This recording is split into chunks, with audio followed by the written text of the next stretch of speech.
as legend goes, and I think legend's pretty close to fact in this case, a wonderful gentleman named Vernon Rudolph had a formula from a chef, and he had that formula in his pocket and a few dollars in his pocket and went looking for a place to start a company.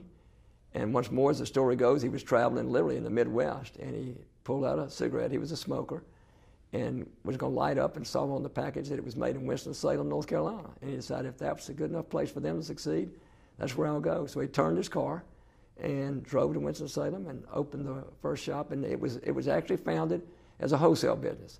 He sold donuts out of the back and delivered them in his own car to grocery stores and markets at that point in time. And the only reason they got into retail was people would smell the aroma. This was in Old Salem. And they would come and knock on the door and see if they could buy some. And he finally cut a hole out of the brick in the front and would sell donuts out the front. And that was the beginning of Krispy Kreme as most of us know it now. Wow. Krispy Kreme had an amazing beginning to its public company life, and then met a lot of challenges in the 2002 to 2008 time period. And the board where I was involved and ended up being chairman, we worked on a couple of alternative solutions with the management teams. We had an interim management team come in at one point in time. We did a great job of trying to shore up the balance sheet, but we just didn't end up with the right combination of management. And then late in 2007, almost 2008, the board asked if I would, quote, come out of retirement. And so early 2008, January 2008, I came in as CEO and president, as well as keeping the chairman's role, and I've had a blast ever since. Oh, wonderful. When I first got to Krispy Kreme, I went around kind of saying, what do y'all see as our mission? I mean, what is it all about? And obviously the answer was pretty logical. Keep in mind, stock had dropped from 50 to about $1, and there were a lot of challenges, out there. And so the answer pretty much was, well, I think our mission is to get out there and sell a few more donuts, And I said, well, I can't argue with that. But what I shared with them, what we all agreed was, that's not a mission. Okay, the mission has to be bigger than that. That if we're going to all work 40, 60, 80, 100 hours a week sometimes, it's selling more Krispy Kreme donuts needs to be a fringe benefit of something bigger than that. So we said, let's get together and develop a mission statement. So I think the answer to your question is our mission statement, because we all believe in it and try to live by it. And we came up, it took us about a year and a half, with a mission statement, very simple. By the way, it happens to have 12 words, and that was an accident, but since we sell donuts by the dozen, it worked out real well. Yeah. But the mission statement is this: to touch and enhance lives through the joy that is Krispy Kreme. So by all of us having that in the forefront of our minds, then all of our team members in the shops, they think about that. And for everybody that walks in, we hope and believe that part of their goal is to enhance the life of that person, not just to give them an incredible donut and an incredible beverage, but the overall experience, that they'll walk out of those shops and they'll kind of say, wow, twice. They'll say, wow, that really is the best donut in the world. And wow, could you believe the overall experience? Could you believe the hospitality, whatever it may be? Right. And we're not there yet, but we believe it, and we think it should be an essential part of our brand. So that's what keeps us committed to family and the things that we really believe are important.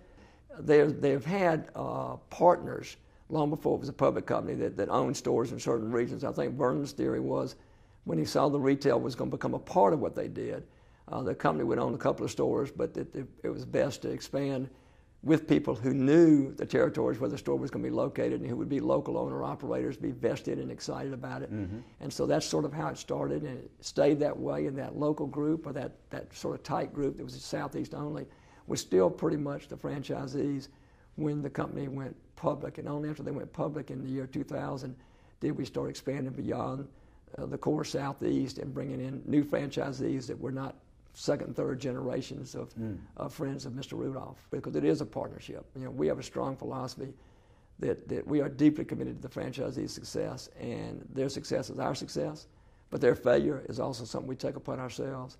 So we want to see that we will enjoy being their partner, and quite frankly, within that, they need to have a passion not just for being a quick service restaurant operator and not just for being a franchisee.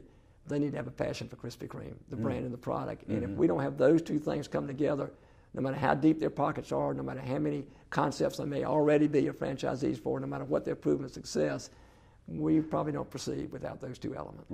And I just can't imagine those partners who are also great friends, not being a big part of my life and the life of anyone who takes on the road that I've had. That's wonderful. I've never been this excited about the future of Krispy Kreme. As part of it is the leadership that they have, and then, we talked about culture, which is critical. Leadership is, I think, you have to have leadership that believes in the culture and gets excited about it, and through that has a passion for what they're doing. And I look around me now, and we have all three of those. We have a wonderful culture, we've got extraordinary leadership, and they are passionate, including Tony, about what's coming next. So the 250, 60 stores, I don't know what the final number is. We've developed a new model for the stores that is 2,700 square feet as opposed to 3,500, 4,000. So the economics are dramatically better for the owner-operator, franchisee, or company, and therefore that means there'll be more of those than there would have been the bigger stores.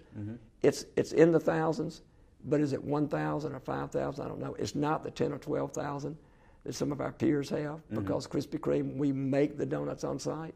They are fresh, and the economics of that don't lend themselves to being on every street corner. If we were 80% beverage, we'd probably have a very different number in mind. But because we're 80% plus donuts and treats and only about 12% beverage, by the way, that's not a number I'm proud of, but because of that, it requires a little bit of a different number as a go. But the great news is it'll be many, many years before we reach whatever that number is.